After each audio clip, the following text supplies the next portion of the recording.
Nobody is denying say Bambrema. And you just say what Lumba. Nobody is denying that. But here come Mambrena. What bet you didn't some bam you go or now me being a wife no. Ya catch me say, ya mama kwan kra ma me ndiku na. Krata yi kra ye ba ye kra lawyer for instance shasi. Yes, me ti kra na be ye mpo. Se me din kra bebam. Okay. Na ye manti. Okay. Eti sa no we na ye sisi me ya chechire me nsa gumachi ne ye bu mofum po. Abusu apani edi ka se me no onim me. Afa ye kono nso aba ba ye ba ne ye kru aba fo abusu apani se me kra no onim me biem nam. Wa yi ba ko wo no ho na enim no. Interest na me so me filisi ye sisi me eno nti na ma no nso ani abre. Na nka ba mi kra de nkompe kasa. Akuja se wase en kanche lawyers en kanche Lumba say. Nipa hu Lumba. Ompekasa. Lumba a very quiet person. Ompedede. But say the enemies of Tisa no Tisa. Obuma. Akuja se wase na obono. Odo ade odo oni bi mo papa ni bi. De aka nyina aye. A chire unyansa. Yes. And wodika. Because Lumba nsiesie na chi. Yes. Abusu na ye omo de ana omo kra pese omo sie no. Ye wotim akoso ase wa tim odobroni. Kwangu me rahu. Sa Me rahu papa and a weekend nyina me ntimi na wo. Sa Kwangu me rahu sa. E dey na dey Lumba. Oh. Anti tuntum na also wo nyina ase treno no. Makram o kan sem bi o makram. Song no say owachi dia reho entina ya metini suo no. Is the song nim. To otini suo ne. Owachi dia reho tina ya metini suo no. Da Lumba so. Kansem. Owachi reho kwaku. Owachi ewia se wonya 29 na. Wachi no woni se o. Woni hwiye biem. Wachi guo. Kwaku wachi guo pe obi na de obi eye. Kwaku at this time no woni say woni honom no mo so protecting your dofo no. One thing people should understand is this. Before I make details no. Lumba ya wona tu abusuam. Ya boot na be celebrity a. Wo be ye empempem de a. Wonya abusuan nko ade. Dabi. Wonya yere de a. Ana nya wo manko ade a. Wo yo mamu ni nyina ade a. Wo yo mamu ni nyina ade a. Afede ye no ane se na me. Kwaku ye no ane se pa na me se obrempon odupon se ye tutu. Na na chi na ye twe ne sra ne abasa. Egu odupon wo ye ni mase. Ede ba ntia. De na asi. Ye no ane sen. Ede na aba. Asembe pa na asi a wo se de sika na twitwa. Ai bin si da yin si bi. Asembe pa na asi a wo se kofa kotokrodu na kum anayen kofa kumanfa ndam. Eye de apotin na asi. Asembe na asi a yenti bi da yema opanyiri kase we nyame adom ne mfie porpoli duns aduosia. Mo ma ne nkoda nwene no. Lumba kai wose owu a na okọ da din. Kwaba we de yese ma wona din o. Chas. Daddy Lumba yese ma wona din. Na ra wosem ne so mum so ma wona din no. Kwakwa mfiri na wonten so fo. Ne fe. Efiri ankasa. Efie. Kwakwa fie abosie twa wane ya. Efie abosie twa wa. Areko asefem eya papa. Baby Lumba go bia no obone nsa no. Se ba ne sen. E ba ne sen. Ena ko wiesi.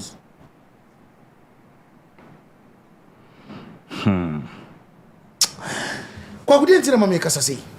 Supreme Identia. Sunday was it Saturday evening? Another letter. I think it's about Sunday anopano. I'm watching na me ho ye. Another letter say about one thing. We so I say free. Eye mama akusia say wa ho. Okay. Say about one thing. Letter no eye nipa omudi wo so no. Eye akusia say wa. Okay. And Ernestina Fosu. Okay. That Lumba elder sister no. Ono so Germany go no. Oni na kuma kanbu. Oma kanbu. No mo de letter about one thing. Okay. E ka kete ka me ka so oma kanbu no mugu Lumba ni mase. But nya sana nka mpaka na nka me ka say oma kanbu. Omo invite ye. Omo invite ye. Omo de omo gina di omo gina. Afede ayampia ne komo obia o Collins mu nyina honorable Collins mu nyina ji omo de. Oh yes, will be a genedy. Munyam for sir. Oh, the man pa. As if so more baby as Wabobra. Mrasini. Wabobra, wako 2 terms. Sesambra. Representing Ghana or West African Parliament. Parliament, yeah. Yes. They say we na omo as if so more bra mo nya hwe abrabo. Dev, 80 falata to so nyanko ai. 80 falata to so na de. Asembe. Kwa ko baby aka kono de adane asefem. But wo de yanken kan bi de yanko. 10th October 2025. Statement from the family of the late Charles Kwadwo Fosu, Daddy Lumba. Issued by Mrs. Akusia Sewa Fosu and Miss Ernestina Fosu. Okay. Yes. So family response. Supremo Intikrata Ebekinke Yachichem. Afekosro. Yachichemwa. Lewe na omo say efira busuan na eba. Na busuan mo sa hyase ne ye Akusia Sewa Fosu. Eye Mrs. Widow.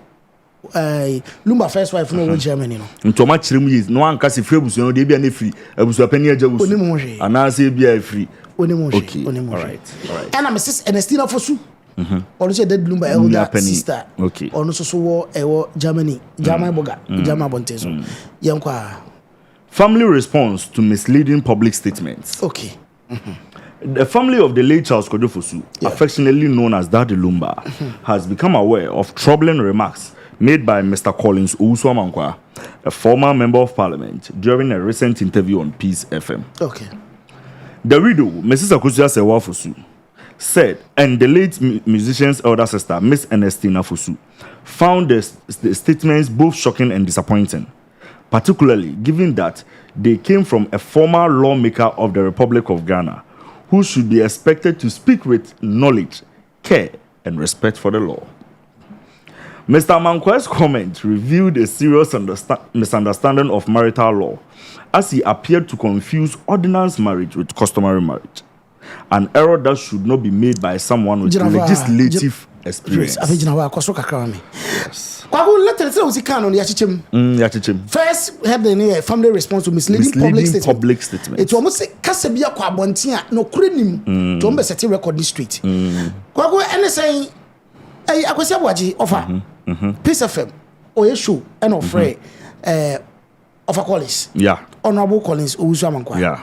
And of friend, or say, yeah, just saying, Johnson, be about witness. Of friend in capacity, being. In capacity as deputy chairman of the funeral committee for Daddy Lumba's funeral.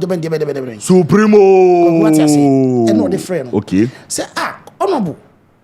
Yes, say, you didn't yash to a year so. Not no criminal. And no say, well, my ready. Let the year who be on social media. Yeah. However, issues raised by Yenuya Ban, I will let him first of all, and some more kind of make you. First of all, the Omuka Kromunimino say, body dear, a Yabushia. So you can't tell them, say, Okay. And only one. And I was raising another concern. I say, Mrs. Dear, would they so worry? And the legal matters are a drew. I strongly believe say Drew Marasam near what is a man Mobeka. Yeah. But yen say, you know, a year bushing about 20 and a come a manako. Fair. Quago almost had the canhonum, actually, say, we make it date arrangement almost so many more shame. A year which said there be no reps or come board. And most the tea said before Yama made be free gun, I could Germany crown.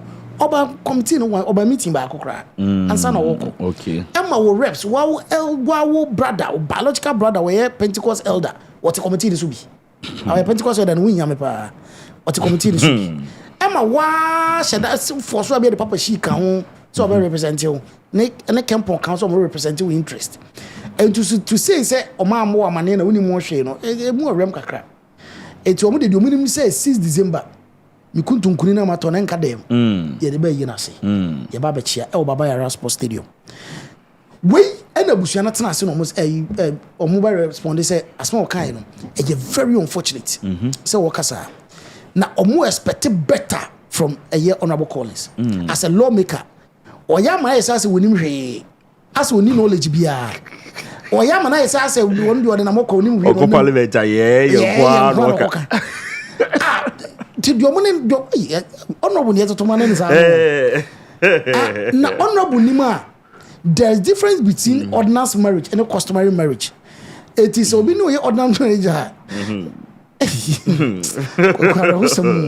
Was it okra report to go do about eti almost honorable hu say we mrasheni no on kasa say mrasheni na de okay kan de nyintu to as well supremo na so respect for law respect for law supremo e na come say I say no supremo you quite the second part of letter no you know you to need say clarification on marital and legal matters. Okay. We wish to remind the public, including Supremo and Mr. Colin Samankwa and Sharon, in particular, that Mr. Charles Kwedofosu was a German citizen and was legally married to Mrs. Akusia Sewa Fusu under German civil law. Supremo, under German law, no citizen who is legally married can contract another marriage. Whether traditional, customary, or otherwise, anywhere in the world, unless the existing marriage has been lawfully dissolved. They are all no. It's a clarification on the marital and legal matters. Kwaku, aso let it on some do for sample because we na so maka we na kan. Ai, obo from Russia Supremo. Yeah, kai because why want say ahanu bia wo dura hanu de I say it's be kai wo de bia. Clarification on marital. Almost say young cancer college. Honorable. Say you are part of the Lumba, no a German citizen. Okay. But not say a Ghanaian citizen so. Our twaba, our Ghana so. I was legally married to Mrs. Akusia Sewa Fusu and the German civil law yate. And the German law, no citizen who is legally married can contract another marriage, whether traditional, customary, or divide, then, unless the system. You name, beyond doubt here. Honorable Collins. Also clarify. They mentioned Honorable Collins. Yes, say no, yo. What do you? Honorable Collins. Divorce lawyer.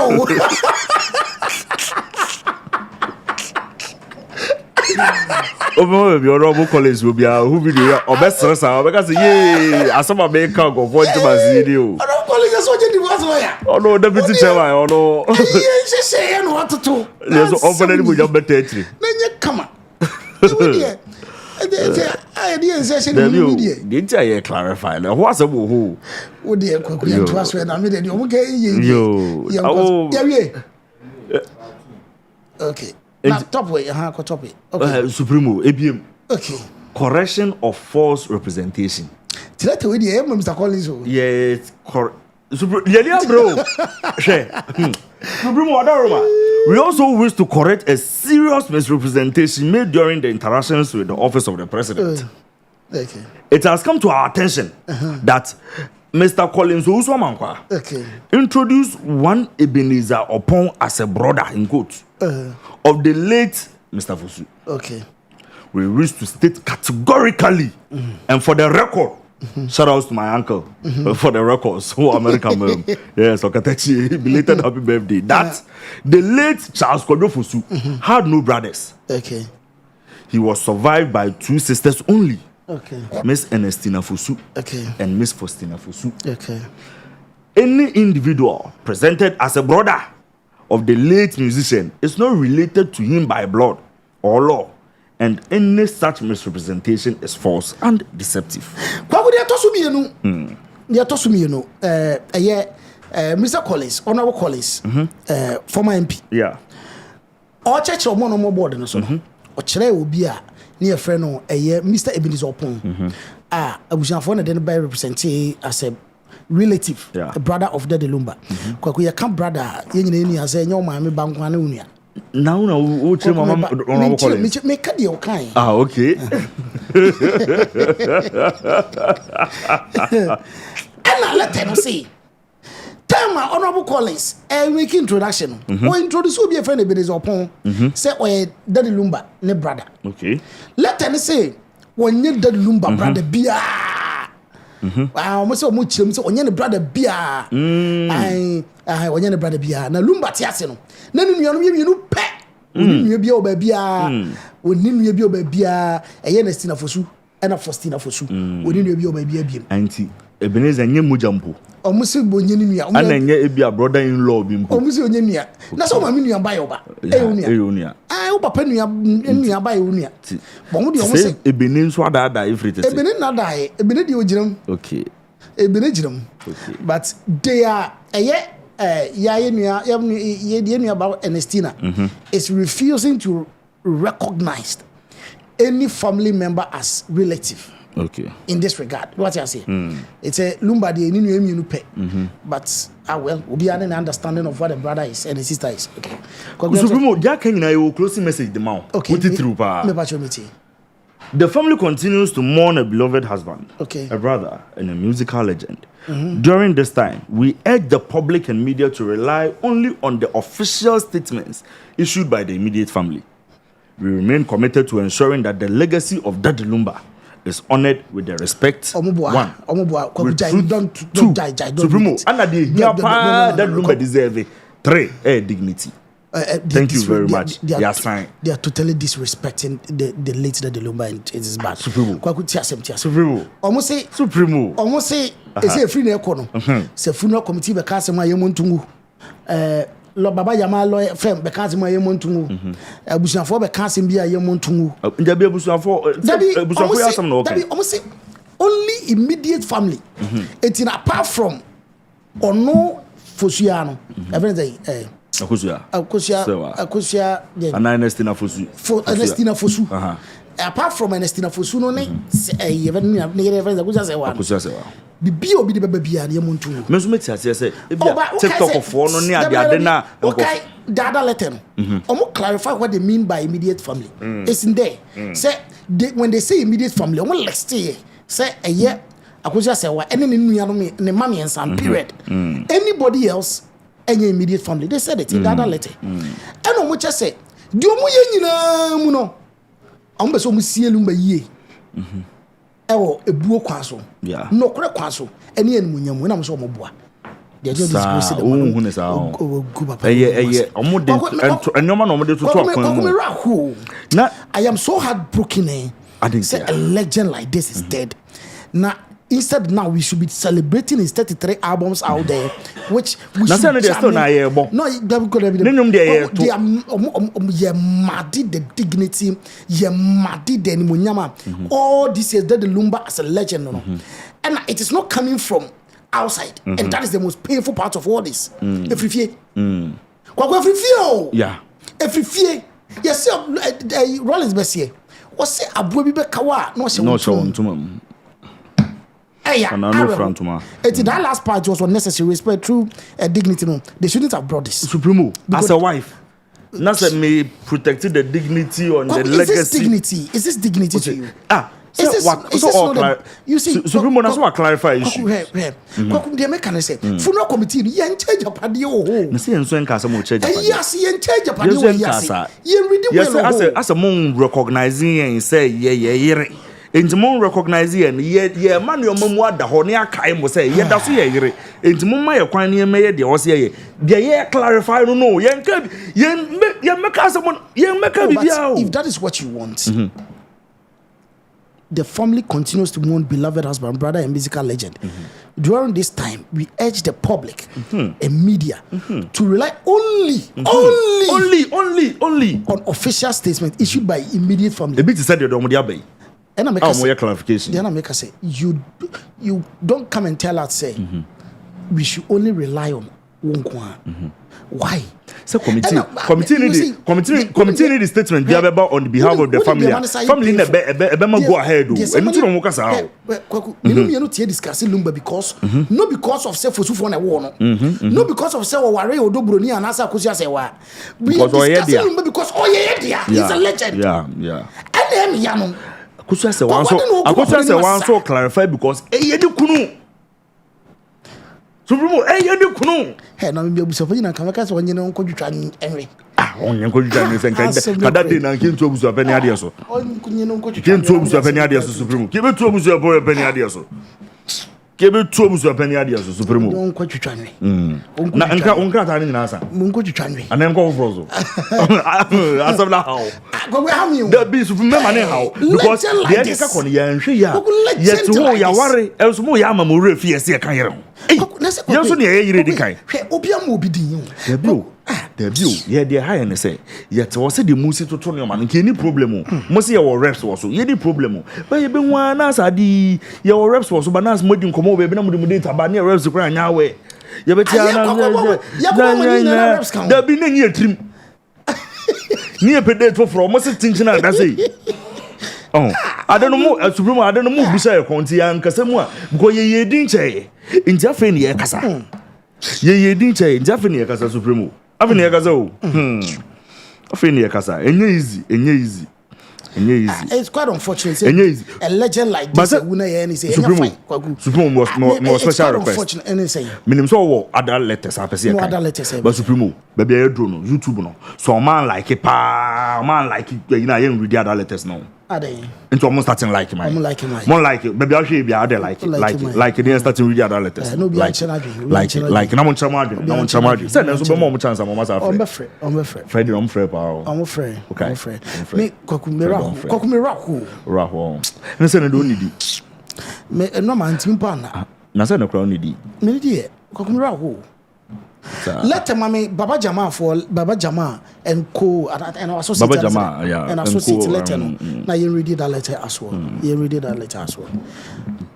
Me Lumba so be call or Dobruni ho or be call Kuja say Kokume obi am found. Ye dey say we a legend. Allah munya na yen celebrating the way we want to celebrate him. Any Baba Jama and associates, but we na hwehwe no. Brother mama. Nakrate, you're shown that way. This letter was 1st October 2025. I feel na ababonting. Na yenya bi enkenkan. I feel yem kwa. Dear Council. So this letter okay. Is from a year lawyer for one. Daddy Lumba family no.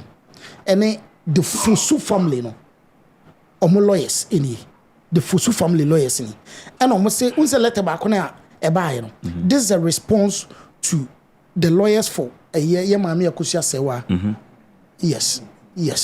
This response to mami akusia sewa. And you ready to file letter for France? Okay, all right. Yeah. So into no more try the amount akusia sewa. Yes. Or to Germany so. Yes. Okay. It's where the man lawyers on for. And I'm person the lawyers no. It is the nano near Jawusu obuakwa. O metre be awo. Oh baby, I bet you office. No, on do ye okay. Dear Council. Yeah. Response to the complaints of Akusia Sewa Fusu on matters relating to the late Dad Lumba. Okay. All right. We act as solicitors for the Fusu family of Pakoso and Insuta. Okay. And the family of the late Charles Kojo Fusu, and on whose instructions we respond to your 2 letters to the family dated 1st September 2025 and 10th September 2025 respectively. All right. It is said I'm dika kan no. Lawyers are responding almost representing Fusu family Pakoso and Insuta. Abusia panyine Ejawusu and your Mobusia Penny. Sana late the Lumba na Busia for Omunino lawyers any omo. Now let us be really can about one thing. And no, that is why who they are responding. Fantastic. To. Yes. Our instructions are that 1. Your client, Akusia Sewa Fusu of Germany, refused to relocate with her then husband Dad Lumba to Ghana for medical help when the latter was seriously ill some 15 years ago. And therefore deserted him in his difficult time of need. All right, Kwaku, the Omunie, almost say, almost be clarified maybe a check Ghana for any Akusia Sewa Fusu. Yamami or Germany. Say 15 years ago, that Lumba, ebe yare. Na yare no more thing. Woman in us not reach a muna. Na yare ni muno. Na also oba Ghana be pa ayaresa. I was so better Ghana, no Baba or Baba son who yare. I don't call him who can you. I know some dog for Akusia. Akusia sewa, me dog for no. Me wouldn't maintain Bibi Yemi. Timmy young quarter Ghana, Kakra. Na mean to me, why I sa. Na me what Tomia, nay be a baba yaba. But Akusia sewa uncle. Akusia sewa catching you come say, Eja menko, Obeko me de menko. That's what they are saying. 2. Your client on 4 February 2018 wrote to the late Dad Lumba expressing her intentions to initiate divorce proceedings against him, raising any unfounded allegations which the late Dad Lumba denied. In a letter dated 27 February 2018, the then lawyers for the late Dad Lumba responded to the letter and called the bluff of your client to proceed with her threats to initiate divorce proceedings since he had moved on with his life after her okay. Session. All right. I must say on the 18th, 2018, 4 February, letter be or try letter I could just say the letter bread the Lumba. Yeah. Satam not the Lumba tiase. Or buy or say opposite with Jai Aware. Okay. Now according to a year letter if you Baba Jamal and associate. Now let area man and make serious allegations. Our mutrimuna yen tronwa. Yeah. And no chegu the Lumba so. And no say or power jai or jai. That was in that's on the 4th February 2018. About a week or two later, I'm responding to the letter. Okay. That is on the 27th February. I'm responding to the letter. And I'm catching and say, Mommy, the old kind in yate, but in Tronco and the Wucha. It also be and go ahead, Kosonaye. Because the old canon, a yantron a Wucha. It also be also be 3. We wish to state that your client has already presented traditional drinks to the family of the late Dad Lumba to signify the dissolution of the marriage, which the late Dad Lumba acknowledged. Okay. By the traditions of the Akans, generally, and Fosu royal family in particular, which we have no doubt you are familiar with. The presentation of drinks by a wife to the family of the husband, when accepted effectively, dissolves the marriage between the two. All right. Almost say the Tosumi answer. Time on catching the PBA on Concoyano. Yamame, Akuja say was so etuanamo. Emma and Sa, a year dead Lumba, a Jawario, a year Akuja say Wabusha for the Koyano, a Omod in Sana Koy. Omod in Sana Bray, a year dead Lumba, a Bushan for say Awarian, Winting Waribi. Omobai, Emma Bushan for so Jinsan. Emma Mujina Sugu Awariano. That is a far back 2018 and 2018 years.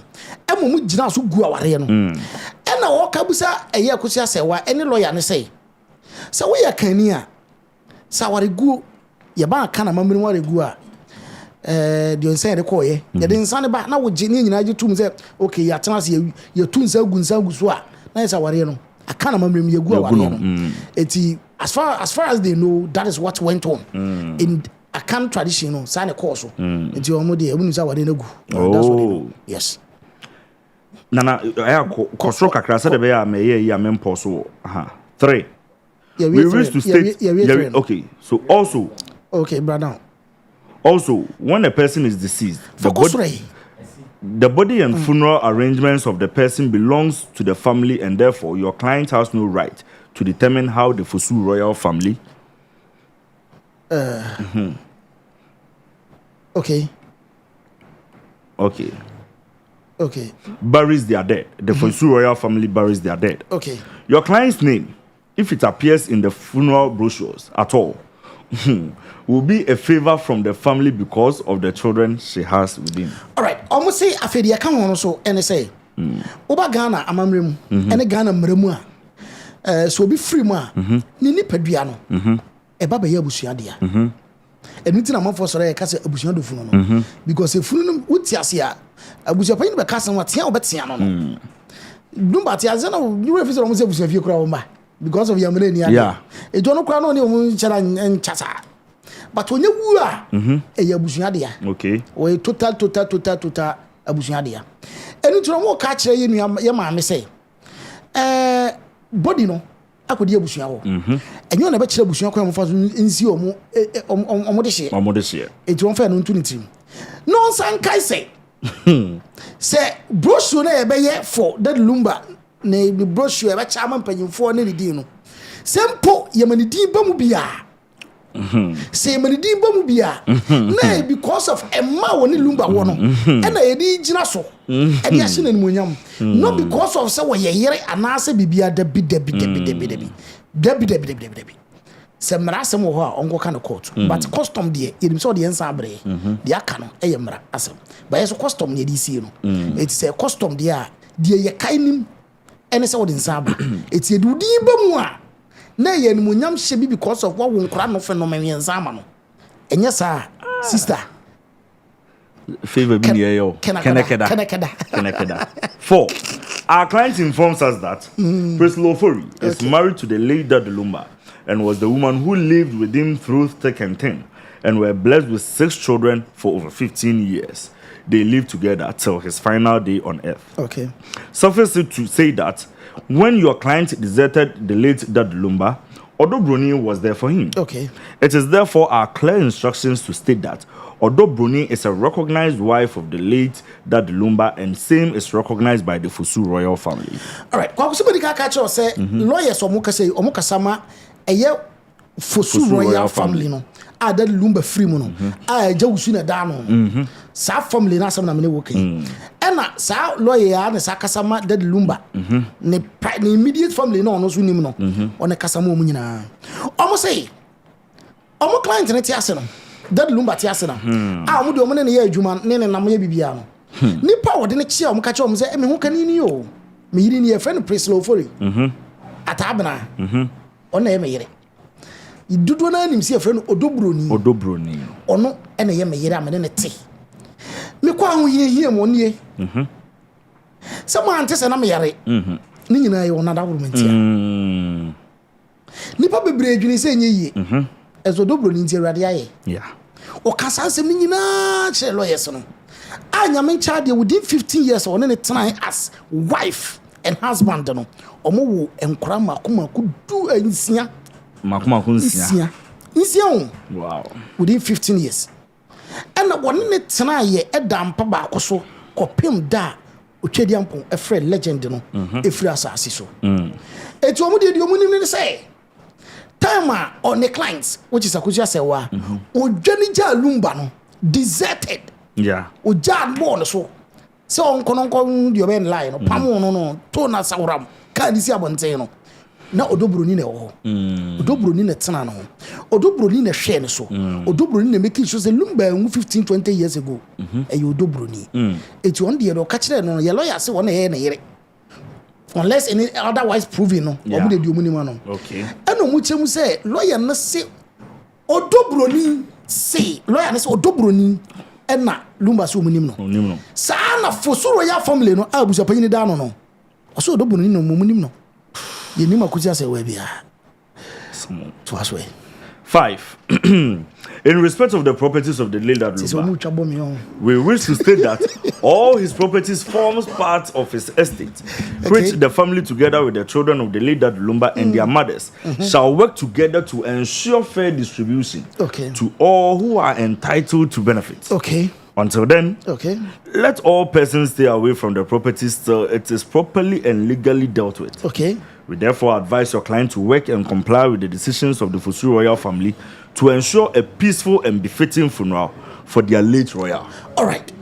Eti wasi de toso enum omo ka che eye mame akusi asewa eno so ene say Lumba eba wiase nyame nchade wo ye japade nyame nchade nyame hira no the fans atue eto ne nyom ebuki for programs wo nyom tuni skabani nsem wo ye japade bebre ni nyina kan ye state no na wo koma ntu omyem omo koma ntu eyem se yesie Lumba wie ema abusua ene ayere no ebetena se de wo so bia nsa ka bia nsa beka se no enye abusua ajapade ho asem ne yeka eyesi ebesie no asem ne yeka eti yesre wo ni wani tuudi we target ajapade bia no yiwani firim what you dey you are free so ai you are free so what you dey ai come there boy ai ampadu ana adofo and the other way you are free me so I what you need free so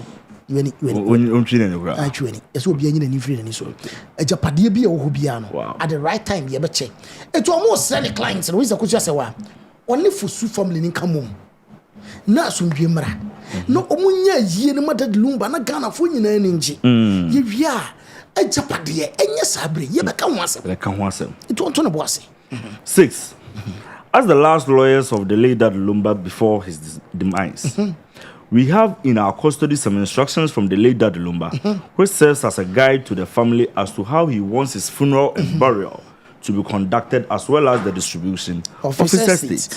Kwaku sa number 6 no. Eno na ensemu. Number 6 ni die. Unse point ni so. Yeah. Be ensemu nkote. Ensemu nko a. Ayemma. Ensemu nkote. Ayemma na da ho tre lines. Lumba ba be wu no. No ni lawyer bia o ba bia. Eyeye baba jama. Ona na ye na lawyers and mother Lumba. Oba be wu no. On my very clear instructions. I want him a one, quiet and fast when see no. Oh, quiet and fast when you oh, watch it in. Okay. Dear Tosso too, or you go Jabibia, Bronibe friend is your friend well.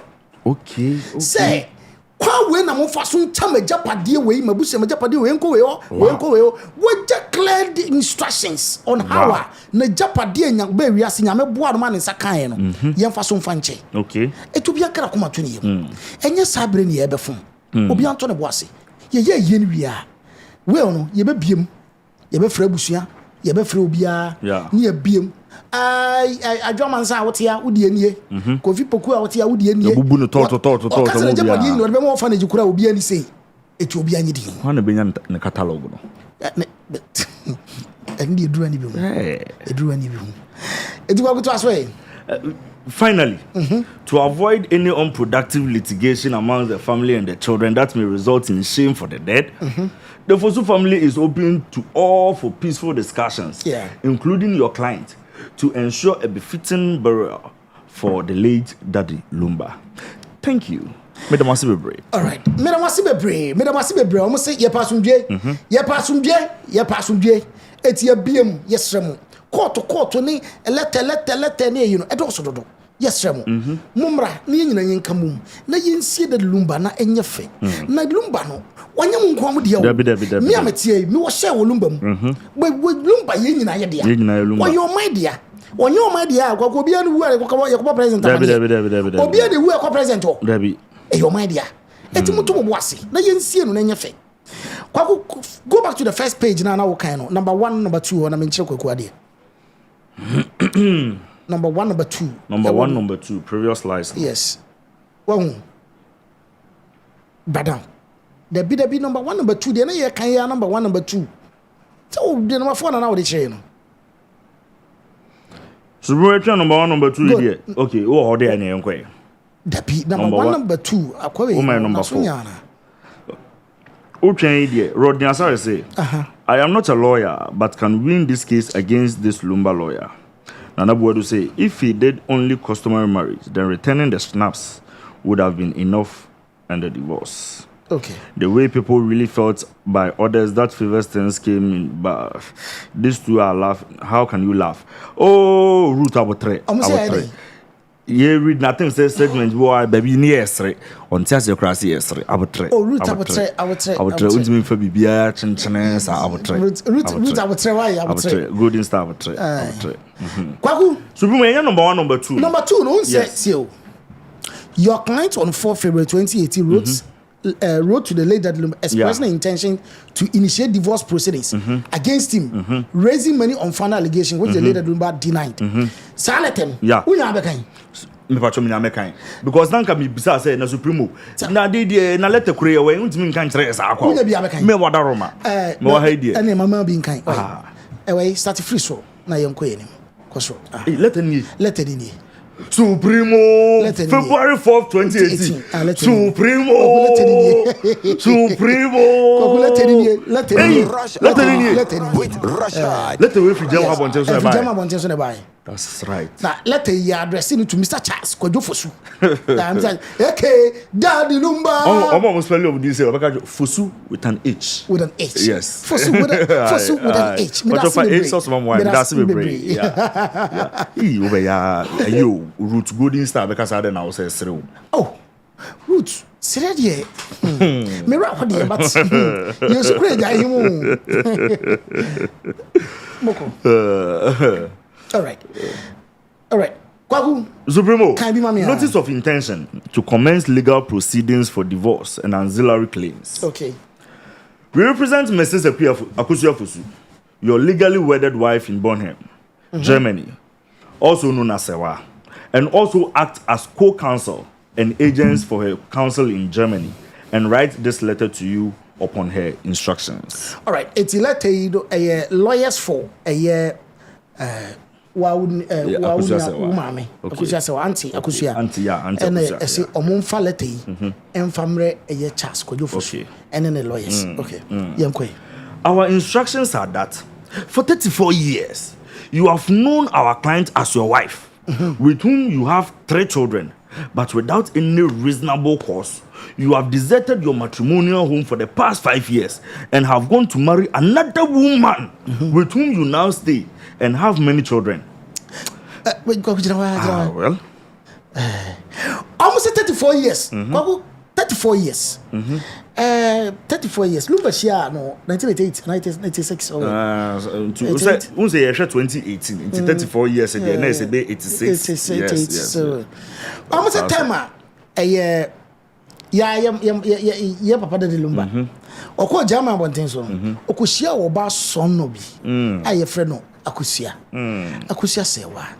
And on any tell Omba Wariabum at it is saying 1980 from 2018. 34 minus 2018 and Debbie checking year. On checking year. Aye, Marcelo. All right. See 80 Kwakwe 2018 minus 34. Almost Okushia about son no bi. Your friend Akusia. Na on any tonight. Awo manum mama kuma yensa 34 years no e do matena ware kwakwa mo se aware ani mu no aware ani de akopie mu ne say 5 years ago which is 2013 till 2018 2013 ena Lumba twen ho free oba ne nche almost we desert in matrimonial home opake ne niema edi empa na ba de bebe mama na sa niema za no ehu pake ne niema se sa ne niema gu ni bag mi say mintimi minye biem ndu again se sa ne niema ena fum odwane ye abra ko se wanim de ode aye no wonim hwe without any reasonable cause eno say Lumba sorry no odwane e betena Ghana mind you baba jama so say no yare no ba Ghana all right. Even though, okay, and now, even though you know that bigamy is a criminal act. Okay. No, I don't question.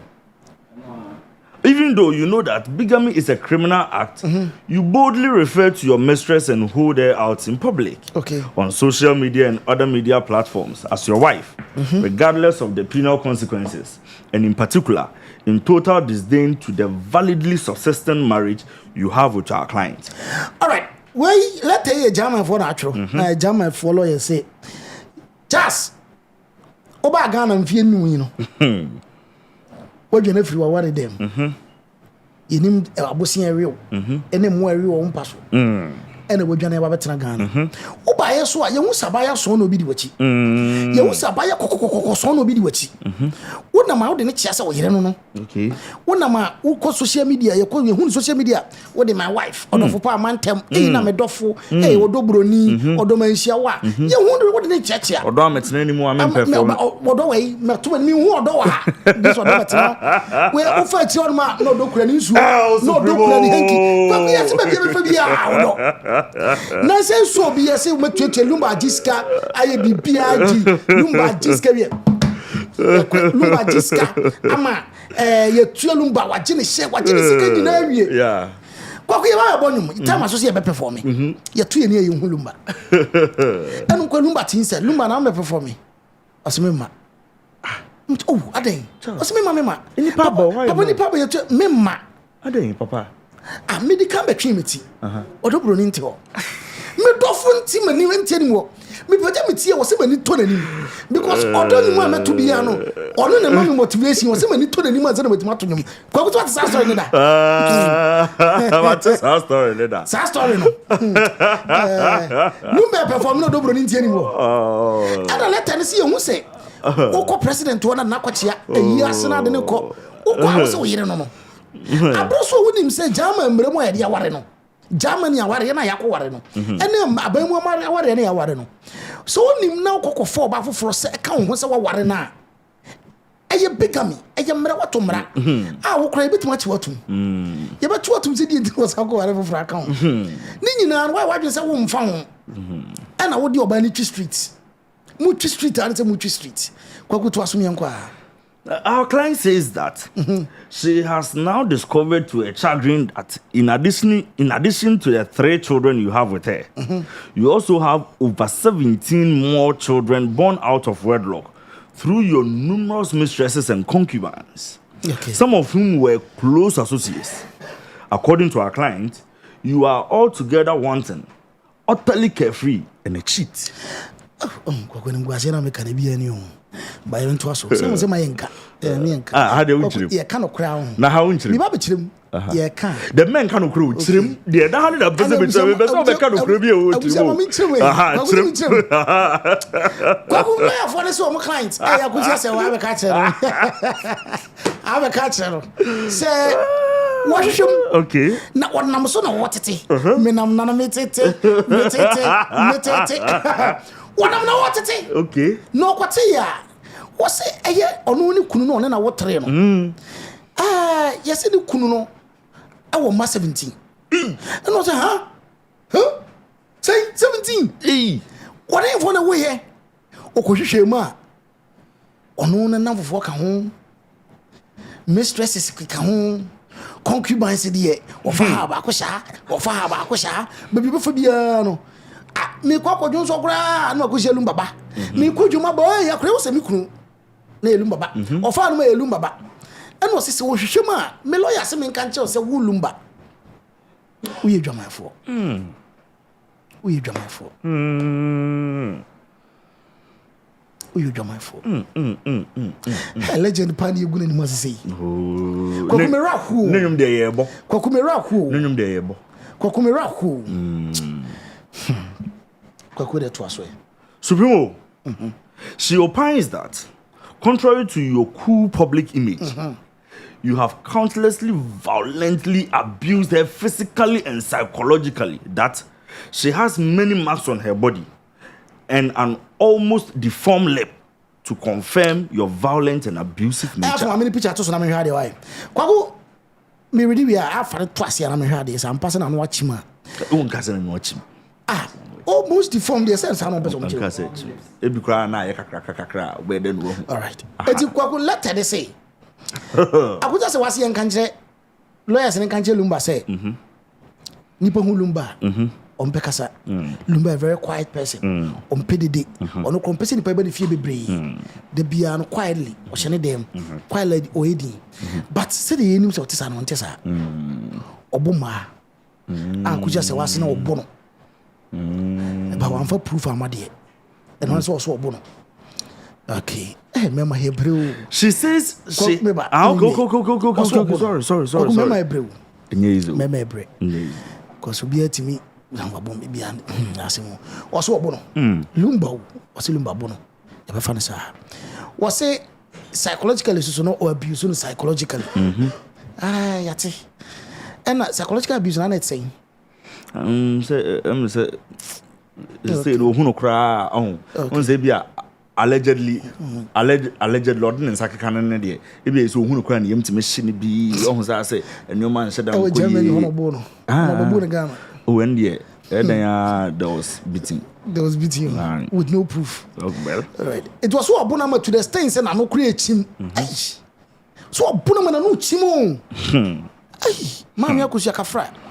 I have pen picture mammy radius and which mampa. No about last twas me inquire. So she says that she had borne all these inhuman treatments and smeared her painful sentiments underneath her in the name of love and for the sake of her children. But you have interpreted it as a weakness. She says she doubts if you would ever regard or treat her as a human being. She says you have denied her of all her conjugal rights. Conjugal rights, Sukubo. Of all her conjugal rights. Including the Yabakoho. And I'm Janaya. Tiano, I want ready. Janana, I see. From UK to Ghana, I want the best deal door to door shipping. From UK to Ghana, specific. And one the best deal door to door shipping. I was a number 077435348557 and 077463007086. Ghana number is 0241961165. For number the free. Open say personal shopping so ye be e de amount. Kwa was that was what? What's Lumba na fire yo? At a team. Niema bebree mu na Lumba de na fam. To the extent say na ne manti eno da so tias na no chima na Lumba bono Lumba ne say nyina no. What our Germany abontin so na abroche ye boba. Hey, senti esi de bia. Was no bono man no ni nyina ye be picture na I confirm. But enam say na won senti no. Na Lumba say Lumba fan say any weakness omre na ono de ohwede mu a ohun say Lumba entreating say will never treat say we nipa mpo da ohun say Lumba be treating what say Lumba amani ma bebre abono ena kra Lumba ne na Lumba ne na and ajabu just one ne na so one ne na what's one in na? What's one in na? And one in na. Now, Hannah says, give me a tough na. What's one in na? But Hannah says, give me a what's one in no? What's one in na? I would tell them, Lumba in na. What's one in na? What's it? Oh, yeah, Chasa, also in na. What's one in that is a very important to marriage, mom. I couldn't take a quick media. One in na. Go to say, Supremo. Nana said, there's a question. Okay, yeah, true. And okay, my man starting free. She says recently she lost her mother, but you refused to attend the burial rites. Instead of comforting or consoling her as custom demands, she was rather shocked to hear that you had gone round cruelly slandering her, that she wanted to kill you and put poison in your food. A fact you know to be palpably untrue. All right. Kwaku min chema na se min kasa. Oh, wadaroma. You know srekwa. You know srekwa. Kwaku you know srekwa. Ah, okay. You know srekwa. Hey, Lumba. Hey, Radi Yesu. Kwaku was say. Na se ni mami wiye. O se mu ono ni Lumba ti oni mami wiye. As at 2018 ni ho be no. Okay. Ni mami wiye no dwen se Lumba. E ba be console no. So we didn't see. E ba be yen krokro na ba be yen siye. Lumba nsi ho. O se Lumba mfi no. Bra Charles. O se Lumba mfi no wan console no. Na Lumba amayi no soso wase de ku ne twa ne nsum se afi Lumba nam na o ka kira manfo se o de dua gu na dua ne mo pese poison ne ku no esada mama dro se menu esada mama dro se menu mangu ba menti se Lumba ka ba bia da za ko za se wa poison no well menti bi da so mo do mo na e ka o masem ba na bi da se bia wo no wa me kan kire Supremo e bia wa ma ho Supremo o mo na e ka Supremo we ne de o mo no na e bia o betima kire se ye betima frere kaba America ba be dia dance so be ka kire no sanso betima ko frere ko bi vinvana ba amana ba be kire so ka kire no first of all say let away na baba jama mo se ntronko an well okay ti dey ento aswe all right she says she cannot bear this inhuman treatment anymore or continue to wait endlessly for you and waste away. Okay. Accordingly, she has caused your hair drink to be returned to you, receipt of which you acknowledge, signifying her intention to part company with you. All right. Eti ose enunti Lumba ede kusa se waluma ode Lumba nsa ama Lumba busu age ama muso asom ama mu nyina atiase se de akwakoye no aware no aware guo mu akwanso ano monam no aware guo kwanso ano monam our instructions are that during the subsistence of your marriage, you jointly acquired many properties together as man and wife in Bonham, Germany, Accra, in Kumasi. Besides, it is our client's case that while she remains validly wedded to you as your wife, she is entitled to an equal share of all your worldly possessions acquired during the subsistence of your marriage with her. Okay. All right. It's lawyer for say. Our go kwanso masi so. Na de to so mienu so so no. Oni Lumba ti aso no muka bo mu ye japade. Yes. Eye japade ebi wo Germany. Ebi wo Accra and ebi wo Kumasi. Na empo no se nyo ne ka bo mu ya wo japade no. Empo no say ya separate obi akotra na ba bi ne wakoye wo japade a. As long as your papers in yen term no a japade me no dia. Although even if you've been separated for several years, now as long as yen term no a japade no me no dia. Yes. Sempo nyame no na ka bo mu ye ya. Man yen twa we dia. E me no dia. Most cool. All right. Accordingly, we have her instructions to make the following proposal to you for your immediate consideration toward an effective settlement. All right. You know, accordingly, the instruction ba. Abusa de omu hia, ene de omba abusa, ene di disu. De di kan. Afri Lumba hono no. Yes. De omu je Afri Lumba. Okay. Nyoma ye hwehwe. Yeah. Wadaroma. As at 2018. Okay. Maybe I say no one be abeka home, but yeah, 28. That's at 2018. Yeah. Formally and peacefully apply for divorce within 10 days upon receipt of this letter. Okay. Eti de kan.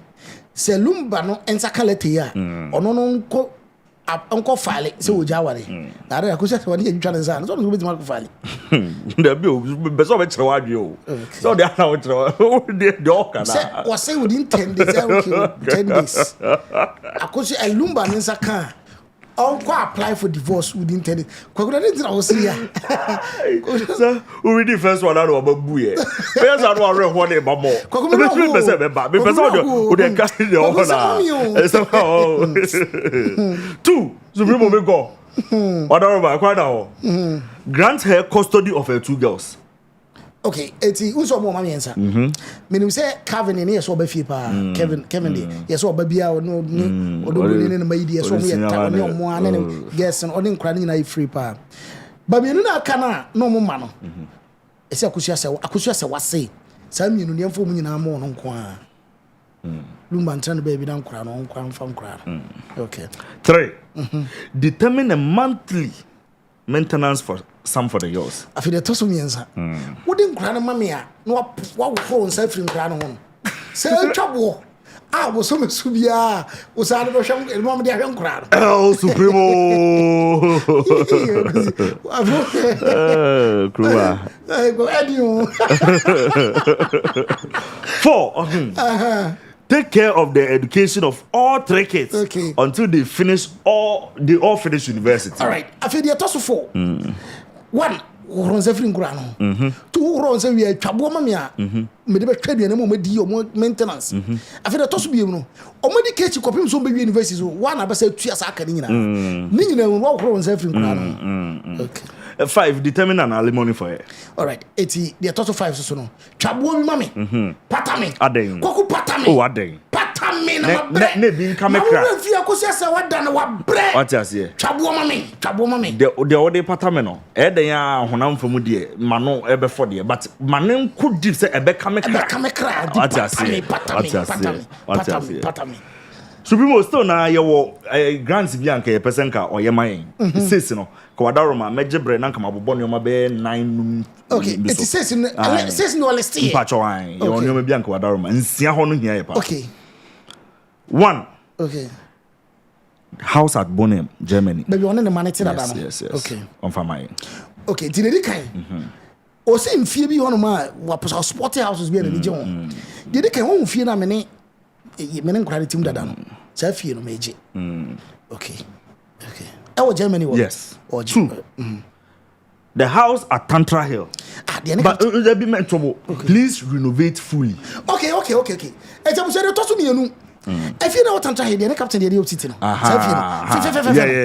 Sa fie no so meje. Na meje a make sure say kwakwa frɛ eye Zion View. Yes. No ba renovate fie no to modern standard. Answer now the amame. You are no man's boy. I be internal decorations. Bibia renovate wires no cry. Say 50 years or say son. But what do you know? Say wires no. Just a complete renovation. A form one me per stamp concrete. Yes. Me per posi floor. Yes. Na ye bibia e posi bibia honum. Na on gaviato. Is be odan wall. And not renovating fully inside furniture no so me kwa brochure the entire my best deal and famra. Best deal famra. Yes. Yeah. Supremo akonya ho. The house at Dome. Please renovate fully. Okay. Yeah. One Anas boy Zion View any best deal omuna yes adwuma na. So mo da so. Boys nda so mo ko ba bia. So mo ho no ma. If you know what Dome no. O za mansion no. Me pa chuma ni che ho. Enu so so no. Mo ko ye adwuma. Renovate fie ni nyina to modern standard. Yes. Yes. Okay. Supremo, the house at North Legon. Okay. Please, you know say the reading.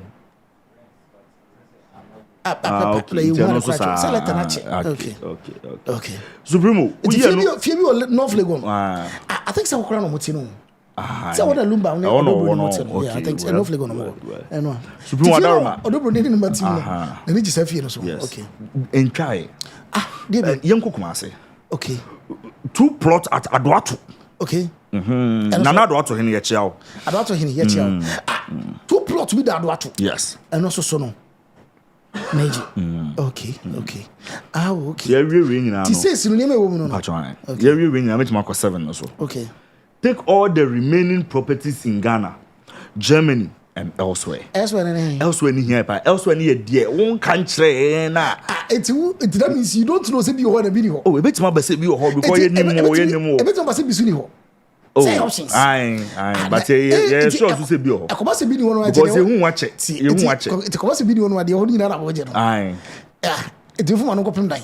Debi and can sir. Now can I say? On for no pem dan. But ye chro no ma ye pe. And me just say. Nyama na ye pe. And ye ja or me nchre de ye pe. Debi ubeti ma chire. But ye me so me chere ne say. E japade ni nyina ni. Na wo giri nyina no me kwada wonti. Nyame be ye. Oh, nyame na hwani pa nya hwe. Do that paso. Nyame Zubrimo. Don't need the Lumba amfi no. We have our client's instruction. Okay. To serve this notice on you. Okay. Now, please take notice that if the above humble proposal, because it is very humble, it's not satisfactory to you, or if we do not hear from you within 10 days upon service hereof, we have her express instructions to immediately commence divorce proceedings against you and claim half of the value of every possession you own in Ghana, every possession you own in Germany and elsewhere, including ancillary orders pending divorce, while her counsel in Germany does same in Germany. Okay. It you almost say the kind. Lumba 10 days. Now within the 10 days, on fire response, okay. So on fire response now, this letter was on the 4th of February 2018. Okay. Yeah, my could say on no other started divorce process. Now with Jawarian. A point in here. Was this 10 days one to Banka? On no other Jawarian. Okay. No Jawarian. No Jawarian as well. A Japanese Lumba will be an or better have to say who you fool. Then say, which of the other nigga was starting a Java. Sir, until Uncle Bibia be Dino. Nanka no man request on your mind. Nanka no my smooth. Nay, I'll go through back and forth. What you say? This is the letter written to that Lumba on the 4th of February 2018. So one man can be uncle Wahame. Who's an old Sam said, me person kind. Me person kind. One can be uncle having. Now, why did she go ahead with the divorce? Because what can so many live 10 days? It is a 10 days, no, and you're not where they. Oh, send the passes an argument. And then any pair doubt need to do some years. Some year Casso, because you couldn't boy you. Me say. Go ahead. Don't you think Lumba here concentrating Lumba you? Or what say Lumba news from Yakasa? No, what's not a twitchum. Oh, so yeah, Casso, so yeah, Casa. I know it's ordinary to two so yes, so yeah, and Casa, Supremo. No, Casso. Dear Cod, dear bed, now, for so be anything. Mamina in a main train. Nam Republic. What's that? So was on Republic bad debut. To Boisio and Pro. Okay. Or send an witching. One cassette him. Now, Massayano, one cassette him. One cassette him. What was it deform? Yes, into Supremo. To be able to prove, say, indeed, the all candy and crown and yanocrano. We need pictures of Yamamia Kusia Sewa. Time, yes. Nafi, about her time, no all accuse you say, Brachas and Bono. Sad time in the Muhono. Nothing, your shell lips and they are compared because Supremo. When they say after so many years, and no more it's me. And then you ain't doing this our forensic, you know who. Yeah, plastic surgeons, and you're dear about the moon. None of board say, could read everything. Are they young canina? And I'm away.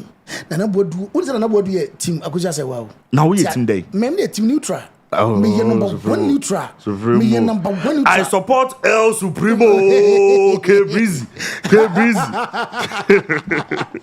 It is also support Toro. Oh, neutral. What about team neutral? K-Breezy. Mami who be out. Oh, team neutral. Mami who be out. Because supporter also support to me is always so ujinabe. That be more team neutral. No team neutral. No team neutral. Yes, this is a normal divorce process in the West. Okay. Yes, a normal. I'll share the cocoa. So I say, yeah.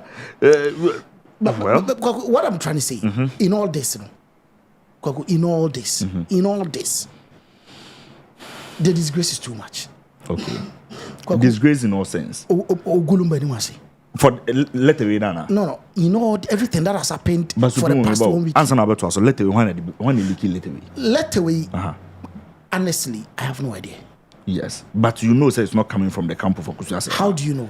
Because say how do you know? No, this letter is to serve Ghanaians and to prove to Ghanaians say, "Yeah, mami Okusu asewa ejaware and also initiative to be jaware." So definitely it is coming from Odobroni's side. Odobroni yenye uniform. There am Odobroni ba me. Debio.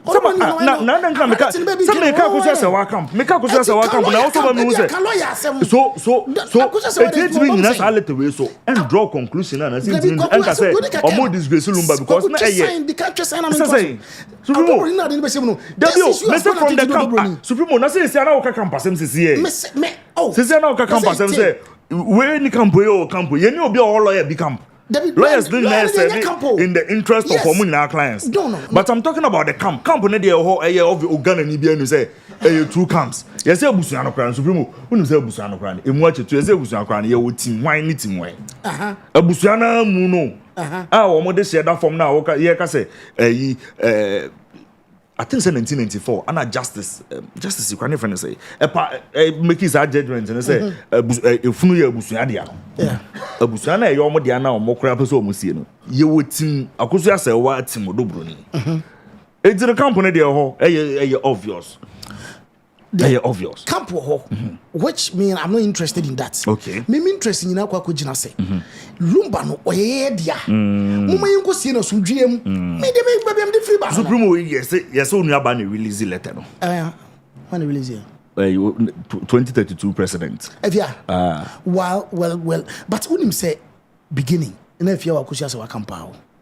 No kema kusia se wa pa. You see, un say me medikaka awarimu nsem doso koko awarimu nsem doso awarimu nsem ye so deep say ebia denti Lumba dwane ye denti Lumba unse letters na kwa etu denti Lumba feel say he was deserted denti akusha say waso let crop say she was deserted no omumi enu nemunim only the two of them knows I am not there, you were not there it weka awudwane jam we so na awudwane jam koko me interest eye Lumba body no mum yen ko sie ade Lumba sumdwe ni ko sie Lumba it is say every that if a transition for so cross why say transition for them somebody say their mom some do mo sha here come so what the transition for e ko gina quarter e automatic o the Lumba na gina quarter no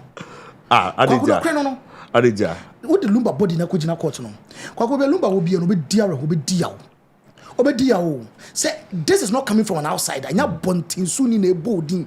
Anya bontin ne bold. They say. They don't nya bontin suni. That is the most painful part of all this. Kwaku assemble na aba gentleman. Say asem na aba no. E was here kan. I understand you perfectly. Asem na was here kan. All that this woman is saying is involve me. And you are involved. Supremo, say in the first year, no my kind of Friday in the day. She feels to say she's not being involved. Kwaku, wouldn't say, I read a letter. Me una me pay the one. Ninya be man no more borders no. It saying say, Kase, when they went to meet the president, you know. Na oma candidate was but no nim say Kwaku inform the president did it. So say what kind of and so it could be say he was misled. It could be Supreme, but it could be say he was misled. Let's be fair. Fairness in a way. Let's irrespective of whoever you think say is playing right or not.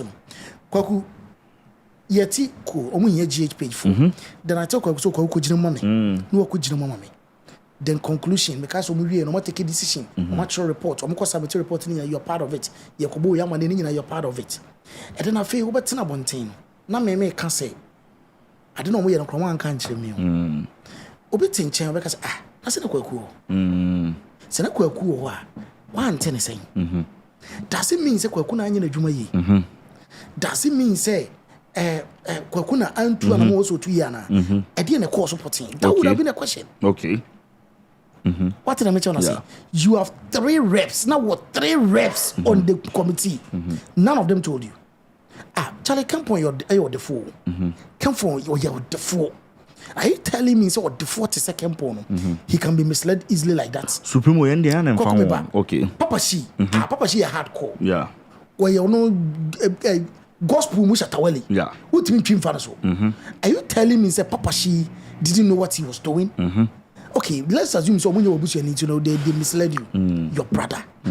He also misled you. Okay. Because say a bad say you just want to make trouble. That is how we think trouble. Say that is what they are trying to do. And what stops you from approaching the family? Is this the right thing to be doing? Is this the right process to go through? What you say? You know what there's no cry. When you it looks like they are doing this. Kevin is a very handsome young man. Oh yes. What is he going through? How is he feeling now? Okay.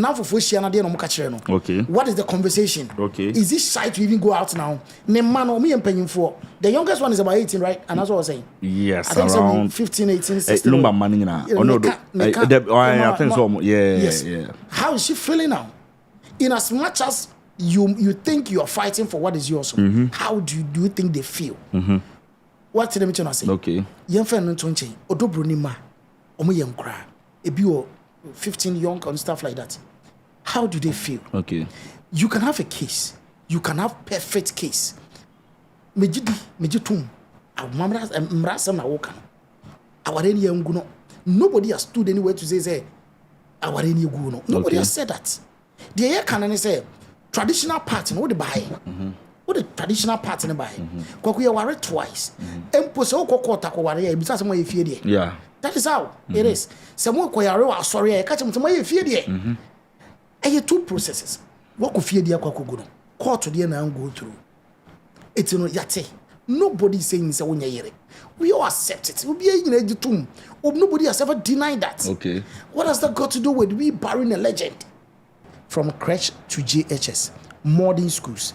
Admission koso ye fan krano fa obane bra ye okaswa timber market opposite Bena filling station e wa na ye number ne 05353311855 05353311855 free na ye mama kawo American school ye exchange programs it's oba no America opportunity or Germany opportunity or France, Italy, Britain. Any opportunities ti for number 9 omonkasa. Kwaku yen charge apade o funeral service. Okay. Yen charge apade o nobody's doing any of those things. Lawyer yen do stage in impo. We are not even there yet. As I speak with you, baby, you didn't say Lumba a legend. Okay. And we want to bury the man. We want to honor him like every leader need to be honored. The president is willing to be there. Opemso Tumfo is willing to be there. Every single celebrity in Ghana wants to be there to support. I don't know who dragging the man in the mud. For what? Why they dragging on? Now let us know if you want to ever. Say na make sure say letter back we say it's so obvious. Because letters na there. Let's not play. But Supremo, but mebo na me san so free and san was out to us. I didn't think ye hwe about enkoda feelings ni ade. Me so me to we. Me hwe ade. Ade yes sisi me. Say Supremo, the narration of Supremo, the narration of Yenche no. Me hu baby ama me so se mo nkwacha ade mfama me. And that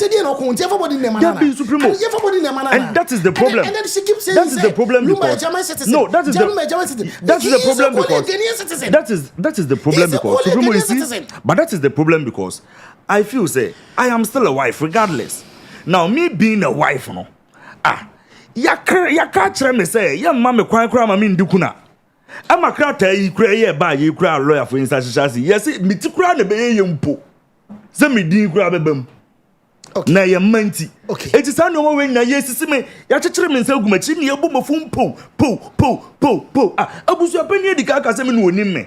afa ye kono nso aba ba ye ba na yekuru aba fo mabusu apanin se mekura no oni mebiem nam wa ayi ba ko wo no ho ana enim no interest na me so me filisi ye sisi me eno nti na ma no nso ani abre nanka ba mi kura de nkompe kasa oba no obesu kakra de ntuma ase no komu a ye na fefa boutique ba ko mienu bi wa fo no plane nanka o sa ko ne ba bi ankompe kasa mami meka japade ase mo ba bi a ba ye pushie japade ase kon e say de mami ka japade ase who keeps doing no mami ka japade ase da me unso ka japade ase apart from 2018 late mami mrem kaka okay wadaroma yeko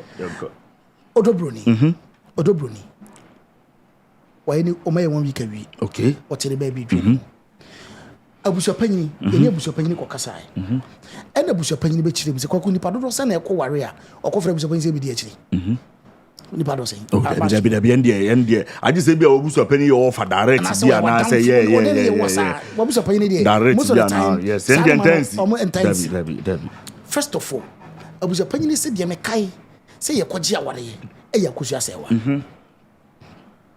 kwakuti ya mekasi yakwaje aware balumba no kura oba afi ache eti ye abusuapanyi no me say no me ne no nya dawe na ache of course abusuafo aka de oni omo wosa eno ka so otakura bitwem ko na afu mu ne ade ba we busy nti no oni abusuafo aka e wosa e bia me na onye den oni minister ba me kai me nim hwe me kai say omo yakwaje oba bia aware kwakude later on sa oba ne ba yakwasi woyi e we kamu afei ne echi oba busuapanyi na busuame tena se ne echi mu so sa oba na yakwasi na yi no kra oba no din san ba fie o din san ba fie sa ware no ware bi no so kwakwa mamre na me ne woke me tiase pa me tie pa eno se oba no din san ba fie so ware bi no se asa no so san ba insan no kra abusuapanyi ne edin na ne gu edin ko de ba so ware bi ama ya jinsa no eti fie de ne de yegu no eti amamre mu no onja yere okay see but emremu de e woni ne kwadwa asem we ene ne lawyer sa aka asem eno no we don't know yet eno mu se chirema kire ne say lady ba ko no wa no ono why no worry no eno so ye ne fie sa okay na ye nyina ye ko bi ko jai eno kura ye ko ye no ye ko ye ne die hu ni makura no eno nie kwa could listen to the story I'm telling you tabusa panyine betena so samom busa evidence ampa we dey buy or the ba me yeye nipa o dey buy na ye friend asomasi o buy kura twa video de nu ni e na ye ko e no so we dey ni we ni kwaku asabusu panyine no kwaku I'm not talking about the law, nobody is denying say embremu ne yere no nobody is denying that but ye ba na mamre nu amamre mu wo koku no wo amamre no mu no wo ko abusuafo kase wo gu no eti when it comes to the amamre part no she is done being the wife according to abusuapani. They make an what you say. Okay. Now, emremuno yenduru ho. Say no, ye be ye. E ya mamra asem. Amamremuno nipa no de nsa abatuam ye gina so gu aware no. Wo person na be di kuna. Ana nipa na abusu yi nanim say yakwakoye ne fi aware no. Why na so koye. It is simple as this. Okay. I don't know why people are finding this so difficult. Nobody is denying say ba mremu a enya kusa say wale Lumba. Nobody is denying that. Ne benya. But ye ka mamre na wa ba fie de nsa ba me gu aware no fie. Who do you expect to say? Say we no videos o. I think say we have but say we no videos a ye wo other videos so at time Lumba ye odobroni ho ade na ye ka say wo ye no ho ye we no so videos o na mentia say no ho adanse o na eno no fa me kire me menye den no eno na kire say videos eno na kire say videos so equally the right people who need to see it have seen it but equally some videos of snaps na circulating so no easily you no so bet my fake videos. You know, bet my doctor, they bet my fake videos. They were bonten na, ye huna, ye say I na snap or they buy any videos equally. You know, bet my fake. You know, bet my person no correct. But I question admitting. Na say I question admitting the 2018 letter say what in South Kwame Lumba ma jet to mama e fie de ne yaye. But abusu pen so the snap on so akosi ye. And then make say that time na sem na be see. What you can say? Okay, say a call interview. She you know man said it clearly. Yeah. Say Lumba na kwame hu na check. And the details no kwani Lumba de do be twam ko but o mafie mi ni komo. Yeah. Eti dia me kai ni se ba mi bi na okware no man no kwade ekura yeko bi. That is what I remember. Eti be cool no he was not aware when the interview was being done. Later on yachi watena se mo say this is the situation when the course you go no ha ye say what in somebody this is it akushi na admit some permanent san ko ye akugu am fie die e fie die no is done. Kwaku me as a bushapani. You come and tell me say me me bad what I know. Most of my butcher whatever. And no has got nothing to do with me bushapani no. I'm na me beye. I'm mamre muno. Me dem be me de. I'm mamre muna me beye. Okay. I'm mamre me too many a. Eye hwan ensam. Ana ye diako. Odobro ni de na diako. You are telling me said what didn't the aba? Abeguro ware we busu anim no. Aguro ware ni tente twitwa ware anim no. Amamre mu no. Wo se wono no mu na amamre mu yen recognize no. Over ni pada ya ye ne de no. Bi obi an ka se mre mu nya wo nya yere. Nobody has said that. Me nte so anybody has stood where anywhere to say akusa se wanye Lumba yere. What be that? Nobody has said that. Oh, we be moka. Ya ka se wanye ne yere. E ya mamra se ne ye ka. Legally. Wo se ma ye German civil whatever. Nobody is disputing that. Obian deny it. Why no? It's no dear mamrasem, and only a mrasem. Only lawyers in income. Yeah. But yeah, no dear young camera. Yeka mamre. And yamran yeka, a mamran yeka. Okay. It's your mamran yeka, dear. A mamran is a sing. What go away when I ended. Why you telling me so when I was good? Mean to the end, and don't you know me for woody. As I'm a cancer. Until Honor is a problem. That is what the problem is. Okay. And this is a simple issue. As some way, you know, yet the emotions in a room till me, yes, say, ye emotions the same thing. Near the Adina Tompa. Now, who cause some? Who cause some? Say the emotions, they can't say they can one a cocoso. What I say? Kwaku, ye emotions in Tonchen. Yeah. Ye emotions in Tonchen. Ni face fact as it is. Akusha say wa. She made 2 mistakes. Kwaku, yes, say winning say won ya menka. Won fa won san koto abru we dua nim enyi won san film. You were bold enough, admitted, say me be jaware. You perform a first part and refuse to perform the second part. I don't hear one yakura. Do you see where I'm standing? Send them catch us a honey and a suya casa. Why didn't Ose Casaba Johnson? Kwaku Esa now, see which of infinium. What in Sababi go away? I will fee. But second part never completing. You didn't complete it. Okay. That time when I was in Kawuchino, now complete the Osa would be out to one year. I'm not going to have mercy, say, and then, sad time on. Men when you ban it, memonity. What's what? Could be a minute if your castle? Sebema Tetron also Jan. They also Johnny. I've said it, Johnny. No way. Also Johnny. Nobody Tetron was also a boo. Emma Cody for me now. Was it psychologically abusive? Yeah. Was it he has deserted you? No more, yo. He has deserted you. Conjugal right. What's on in a Japadi? Kwakuna says, what's Jay? 15 solid years. What?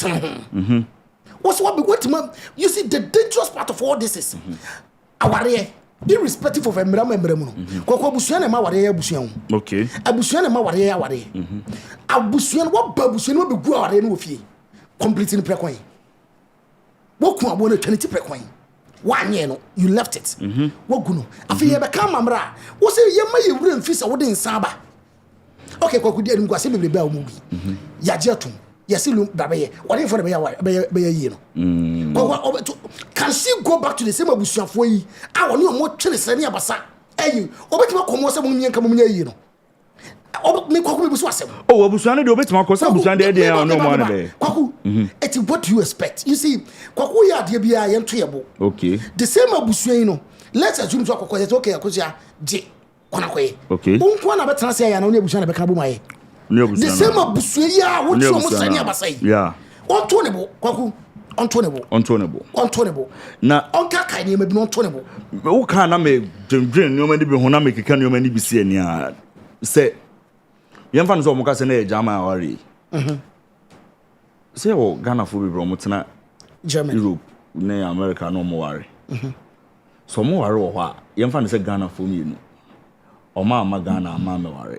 Oh, na ebia supreme obeti I say ebia kwaku ko UK me ko UK me sure baby o me na ware but me ma mafia me yefia de okay efie de no ombe da bi me ba o see ebeti ma ware o metima ware o aha e wa bra ye mafia me yefie de yeah but most traditionally of the time what they do is this most of the time what they do is this yeah fan say omo ware na omo hia no be so omo ware o omo suma busu omo de nsanko. They do it. I know. They do it. But me say, then ya benya too stubborn. Fashion. My year we know. Fashion ko. Tisano. Everything so say that is the case of Lumba ne akoso ese. O se kroma anye fie die bia wa ha. Omo ye fie Oh, I think so there were pictures cry. Me hu bi. Nti na I na think me so there were bisa. pictures and all that. Kwaku, before you return a drink, answer Not just the order. no what you didn't say. What jinsa? Won't you auntie Fanko? Where fie die? If you die. Oman ko jobi. There be if you die ni. If you die ni. Ah, there be onya wotro. Na se picture we dey be 91 o. Where be na we Na wo sin wo sin ma ya be no mo nye program be fie program na no ma ba de. How do you know say if you die? Who said date na was cited 2004 no. Ni nyina waka court Germany dey no. It's for you know if you dey no we here before because I doubt say so be kaya akosia say why somebody who has no one is in Germany. And we fan from the 1980s. What I'm trying to say, me sure say obe fan omo ye fie die. I'm sure omo ye fie die. Akosia say wan be fa Lumba. Debe me ka say obe fan how come you tena okay I'm say hey we ye free. Obe fan so on it. Okay. I strongly believe say omo ye fie die no. Separately. It years later and omo ye Germany. So you know. Aduwe na interview bi edi kan call ye. Ene nkomo bi edi kan buy. Nanka necessary information in about. Say na the problems we na about supreme. Ene the problems we na about. I think say at the end of the day at the end of the day supreme. Oh, it's quite unfortunate. Kwaku say at the end of the day no. The okanyina okay dey ama on kwant me nya no. We dey obi hia busua. Kwaku be hia busua o. Obi hia busua na ne o maka bom ayi no. Sa busua ya na wo twe mo sere ne abasa yi. Sa busua kora na wo twe mo sere ne abasa yi Kwaku. So in the end, will you go back to them or you won't go back to them? Say na say begin. And you see there's one thing going on. I feel so sad. Kwaku Honorable Collins wa bobrawo. Honorable Collins wa bobrawo. Honorable first letter na kan ya no. 2 times member of parliament. One another Ghana's representative on West African Parliament. The man wa born brawo. Man wa born brawo. Say ki e kan okra. Sa boys ni girls no mti social media didi papa na tem no. Kwaku ye kan okra. Ye kan okra. Me unza Collins ni nisha wana. David. But kwaku ye kan okra on. Enya asem na ba. Obekọ Collins wa na akọ sense o papa onye bibi mama. And I say o papa mani je opa ntwa picture. Apart from that no. Utimi ko kasa na nimza. Ye ntoyebo. Kwaku we should Yantoyebo say yes step on so many toes. Yes step on so many toes. Yantoyebo. Yantoyebo. Akosia sewa. Me the blame ne man. Na den so na odobroni mo so aye o mo so anye ne. Anombre so far the bibia okay. Odobroni. Odobroni ni de on dey so anya hwe. Me nim de odobroni no onye o. Kwaku me nim bemati wo na oba befa no. Wo so ba me ne te no. Me ni hobie. Along the line what you along the line what the proof of obane the nsa abre na kire no musa no so say na won ne court nkrata nso mun kotwetwa mu nya hwe na won ne wo sa kwaku how many ma e ma do say e na ukwaku hia na beka say kofa wo divorce most of the time ye twetwa ma ware no ampa abusua abaye ne ho ade ama abusua abehu agensa how many people are going to do that and a Lumba so no I could say what Obianim Zena Lumba, I could just say what Odobroni Casina winning. Do you understand what I'm trying to say? What we're less in my now. Yeah. A lesson, money, memory now. What do name you see my first him? Who two name you know two? Now, Quasi Kono Jim continue. And yet, Odobroni Jobia. What Job couldn't away. So, Shakata, yes. Or Bagana or name mistress being an enamel coba. And only I could just say one description. What I say, and you don't disrespect. You see, Kwaku, na mekano. She should a broso, untunable. I know. The pakra was sent to two in some good as one slow down. Okay. Do Janet, a cancer, which I know. Casay, I say, sip and panic. Kausisi so kabusi so untunable. Okay. Where Kwaku, I didn't found one on 10 year old. Yeah. Say, in soon now one, who's the city. Yeah. Or more one channel and come. Or more one channel. We know how it feels like. Say, o may go through saying and fun. I be one, you want to be fair, because will be say, or you grow a TikTok followers. Yes. I know. Say you grow a TikTok followers. People said it. Ma will be into twins and moon soon. On slow down. Yes, Rem. Nina, no, Supreme, disappointment, Kakrebi, the leak of South 2018 rain by, you know. Say, leak, you know. Baby, free by, you know, it be a there for a particular agenda. I understand.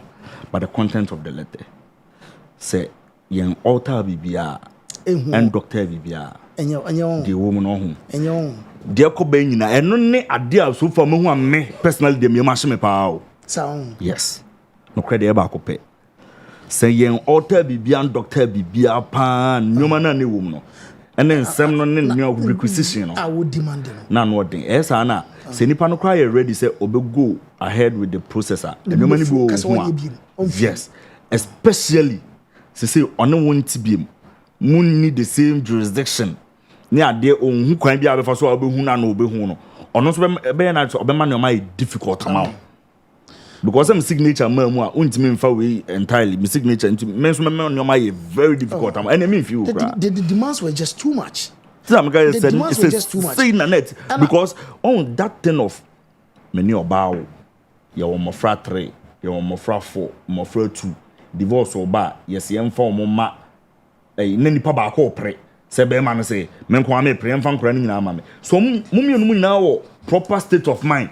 What yes especially obi akra say na adwuma de adenti na wo say nipa ba ko chinchina wo na wo pre custody of ba ko uwi a omo wo nchen na me hu omo no men san bo omo ho ka o and I said there were no sympathy in the letter.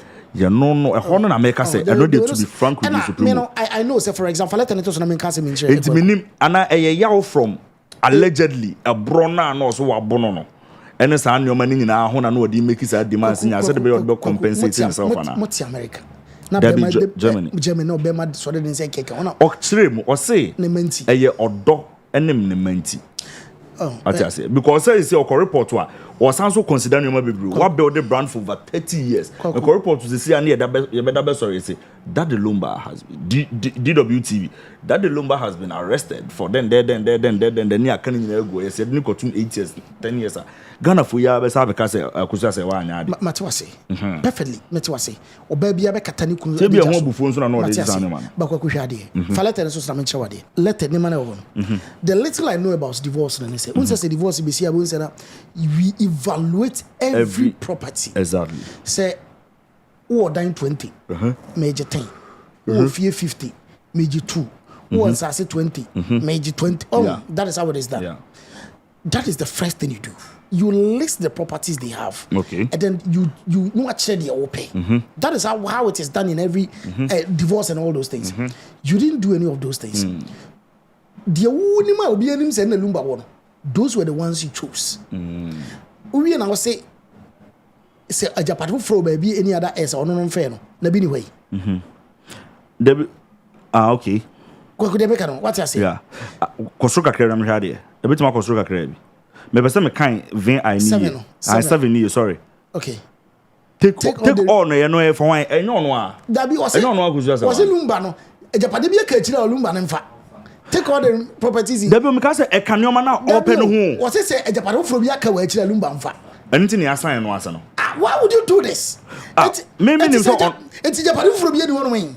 Antina na obisam san but na me nso medwen say ono a na ese pe nyoma aka oba bia wonya we o take all the remaining properties in Ghana, Germany and elsewhere no Lumba de ono say Japan fufuro bia ka ono no jiwe ni nyina say Japan fufuro bia ka akira Lumba no mfa ana for no so say for no take care of the education of what they take care until they finish university no yes you see we are sana there is no sympathy in you and this an Lumba but on say e ho na me busa say sympathy no supremo obi nso beka say me no to no menim say me no mienu nkwa ne o ma miensa ba me ye investigation kakra ne say wo si akire wo ne nkofo awo emman porpor 17 omwe o da bia ndie say bedi ho nkomo akiri but de mahu no ye ndie o ka say me prove na akiri but sa na ona wasa abome allegedly wa ebia we deform ma no allegedly we say anyoma ni nyina free ho a ebeden ne manyatema de ama e ho na me nso me say hwe free no even though na me hu ne say nyoma no soso de but so de sa anyoma we nyina aye me na finally me ya ma adwe say me free our reanim because as a one respect our arena ye wono and one respect law no ne sa ho nyoma nyina me free ma e be dey say me nyatema de ama wo supremo kwaku Matias but American say if you truly want divorce you become reasonable. The American no. If you truly want divorce, you become very reasonable. You say genuinely.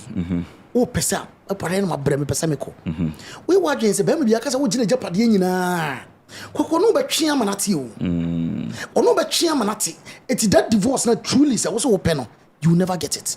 Okay. So if you truly want it, why can't you be reasonable? Because Obinsu because so je Japan na de no de betu afis na wo. What's that one and de no de betu bosome. What's that one pata wo?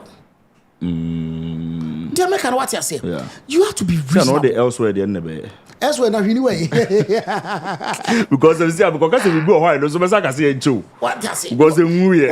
We because o ma wo me China onya so de ja fa koye no ntia no so enche. You need to be she had to be fair because I feel say amount for kika ensem go na chi which is not fine. Because ma men kan okre ba ko. Catcher supremo. Because bi a otimi ware ma mi no bia no. La bia wo kan say company bia na bia no wetin manage company bia. Company being ultimate marriage. I keep saying it, right? There is no perfect marriage anywhere in this world. Yes, you grow or whatever Mary Magdalene can also be. Baby. I don't know the differences in the Lumba woman reference. And Uya Kaimo message baby demon I'm in Kaimo. Okay. Meaning the differences and I could say one Lumba go to. But our for except there is physical abuse. As much as possible, you're trying to solve your problems. Yes. Because you're trying to solve you. Yeah. You're trying to solve it. Yeah. Say, imagine, say, minus the abuse. The abuse in the day. It is something I will never condone and never will never be happy with it. And yet, the manager won't that. But minus abuse. As much as possible, one time yeah. One time I'm coming. Yeah. Problem because you know me blame Lumba half kakra. One says in the Debbie. One says in the chi. Nanko for come and told me one chance solve this issues. No, will be moyem. No one say oh. What you say? It's one says in the chi. Kwakwe dinner be jana no yebebo. Yeah. A dinner be jana. Yeah. No yebebo. Yeah. A dinner jaya. And no yebbo. Yeah. When I drink say ebia we hear my dear me feel no. Yeah. And my minister and I drink say on so the many why my dear me feel. Yeah. It's in a shady BC actually. Yeah. Obi to make say my Mary no. For all you know, or do I do or only be more papa ni bi. It is all gone. The akan nyina ye a chiru nyansa. Yes. And a wodika. Because Lumba and CC the chi. Yes. Time Lumba we yare me kind of latest yare until the free. It wasn't a one day thing. Na idea I check up. At that moment, the time of year when year last year, we how do you call it? The birthday, yeah, 60th birthday. Yeah. You should have used the opportunity. Go home, solve the problem, solve the problem. What you say? Yeah. Okay, I'm a man. Come on, say me yo. Yeah. Say nipa mana one many pan can ask ma. Or not to find any ways or means or the can ask them. If you not the appropriate way, I will be happy. To me, I feel Sakuja Sawa is going overboard. I feel she's overdoing it. Okay. But she doing over anything. That is the only way you're not feeling to meet me. I can answer. What I say. The time I now tell they say was so abusing. Yeah. Dear won't be in one. How do we know say no crying no cry? Obakufu. Yeah. What dancing in a way. Yeah. She say one walk and one will be doing what be defending. And imagine somebody obia onimo do. At your dossy, at your donio. May I catch you say you are abusive? A hardrin, and they're true. A hardrin. A hammy. The Tinamica say, the person, a yamija, a yamija. So wouldn't him say, when you were from Mammy, you know, our immune. Now I could draw now, make a show and come for them. Say, Cremonicas may want me and son, yeah. They can all live in the same house. Who the way back and way back. Yeah. Wouldn't him say, wouldn't mean yes, I be bra, sister, bra, no baby, John. Me, mean to me. Zero bit me. Hey, what is Zero bit me? Supremo made Dell so bit me. A minute to a crime and fear me, Mrs. Simple. Supremo made Dell so bit me. Me challenge Joe, or they're trying to make hard as own to me. Quasima. Supremo, Eddie. You see, Eddie. You pick one. I was because I will remove some doors. I don't think say at a point Lumba ever thought so be Jama Messi baby. Yes. I don't think say at a point he ever thought that. BBSC. I don't know when I'm for any mon force na mon sisi na chima sundwema Emma wachi na yeba say yo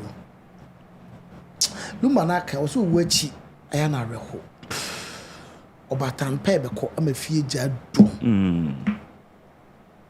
aya me munsuma me munsuma mo ne muma munsuma nchirima me de gya ho muma me bre nya kwa asemo edin pa edin no kan osi mama bre nya kwa edin osi nya so bi dia reho yi yeso be saman twentwen no boko kugina kwantia asu da bia babia Lumba wo bia ugina babi su ono wa kan mu makra mu kan nyina oboko kugina kwantia ana ugina babi su no menyini say he's happy how he left things emema yen save a problem wase wo problem asolve yansa na wako wate mun solve machi no mun solve mo problem yes remo solve your problems time na ye phone no em say crow frey em so wan kasa nyi nti no ye no de kakra ejam say ya men kan what testimony or say tell Rush that the reason why unse ne yaka busuapeni na sembi the reason why abusuapeni said that the family doesn't know Odobroni was because Odobroni somehow somewhere disrespected the family by saying she doesn't know the family when DL died. Yes. So Abusuapeni also wanted to shame her by also saying he doesn't know her. Okay. In the earlier, in the heat of near did in common now. So we are saying hi. Now you are talking. Sylvio. But it's quite unfortunate. Lumba said it. Lumba, I think as if say he knew what would happen. Yes. And he predicted. Everything. Wouldn't be until sometimes we work as a soft spot for lady in a friend saying Odobroni. I feel that she's young. And she doesn't deserve to go through this. Yes. She's very young. She's in her mid-30s. I feel say the only crime and then say Okofa on Bema Kowe. How do we know say Bema cannot clean naturally? How do we know? Yeah. For all we know, she didn't know the details until maybe in see maybe. For all we know, no we name details now. It's to me, I feel that she's being made. She's been punished for a feud between Nipa Mienu Tokwa. I say Nipa Mienu Tokwa. And I say elephant Mienu Kwa. Since I say Nipa Mienu. Why are they me? I'm trying. No, me. I'm a tinchen. I'm innocent person. I'm a baby. Many a data me. I feel that is what is going on. Until I am sometimes I'm a my lady. Yeah. She deserves better. Not on two mobile. Yeah, my mere kusia letters in the door. Yeah. Yes, sir. Mom fell will be a baby. Quite simply way into income. Debbie. I simply way to I was your penny. I feel I was your penny himself. Say from what I'm hearing, he's ready to sit. He's ready to sit. But maybe problem back was winning. Mammy Akushia, Omrefie. Said the owns as a busuapena now working. So about from what he's ready to, I think, say, or Mompewis and means but no communicated to woman. So be uncle representing or what is going on country and say Ombra. Not as Omontan training. You're no Mumba. Oh, among kind of credit share. Yeah. It will no team. On one team. Messi, any yes, seeming country was a difference. And yep. It will no metanasi. Yeah. Or betanasia. Say, Omoka, one TV BRC and Busana question. Yes. But Nimiano, Elder no kind of credit channel. But as it will no metina sem. Omrefi. Or Befia, Bibia, where may kind of cratch. Semanu and nice Ghana. Abufori na eba form bibia abufori be perform the nyina say the can hear phone call and then some aye ka che ne we unim say we esma sisi and ye kushia obenti o sisi but no aba she should come home she should come home oba bibia be okay. I strongly believe that na emo nyina why Adofo, so pe company na obetumi ede wo ho ato omo so eba no adansi ene ho dwumedie bia dia eno a ene Zion View Construction and Services eba no general building construction say yensi dan fit scratch enko na wieye na enye de wakoma pedie eno a ne Zion View Construction and Services eba no dampness treatment say walls ho ena cracking ensuo elikifa walls ho tino ama apotobibre age wo dan no aboso dia Zion View some can show say obe apply waterproof coating e de ama external any internal walls no sene be ya wonso no obetimi afa wodan no ho afa na apotobibre nyina nso aclear e de amount ebiemu no se ba no Italian graffiato se wo si abefo de ya baby a wo ho access scratch lines ne nam ho fefefe eno nso no omudi sa dwumade no kama stamped concrete for compound se wo pe concrete papa e de aya o compound a e be che na be san so aye fe e de amount dia fashion Zion View Construction and Services omo ensa ebano epoxy floor me pacha so ope epoxy floor papa ope de beche e de amount ope de hoho etunan e de sofia obeka se emom o floor si eyefe so ope e de amount garage floors basement countertops and na simple no ope ne so commercial dwumede bia udi se bank bi na wusi restaurant bi na wusi hotel bi na wusi eno a ene Zion View Construction and Services so what Ghana anase amano no dia na ope company a ombe sofie no SSA the amount there. Me patch off for numbers we say 0543 123829 0543 123829 and I say 0249 711659 0249 711659 so we share Zion View Construction and Services BMUSUA obetimi akọ omo website so www.zionviewconstruction.com